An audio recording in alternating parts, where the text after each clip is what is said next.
నేను ఇంత అనుభవం ఉంటే ఇందిరాగాంధీ నుంచి పోరాడాం రాజకీయంగా.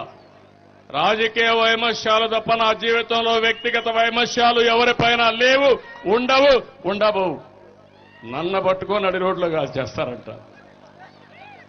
నడి రోడ్లో ఉరేయమంటున్నాడు, బట్టలు ఇప్పేస్తానంటున్నాడు.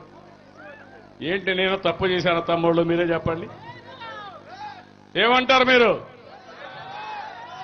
ఈ భాష కరెక్టా? ఆ భాష మీ పిల్లలుంటే ఏం నేర్చుకుంటారు? ఊరేసేది, కాల్ చేసేది, చంపేసేది, హత్యలు చేసేది, ఇదేనా మనం నేర్చుకోవాల్సిన భాష అని అడుగుతున్నా. రాజకీయ నాయకులు ఆదర్శంగా ఉండాలి.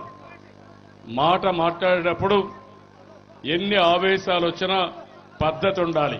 అప్పుడే రాజకీయ నాయకులు అవుతారు తప్ప, ప్రజలకు ఆదర్శం అవుతారు తప్ప, ఇష్టం వచ్చినట్టు నోరు బారేసుకుంటే మంచిది కాదు.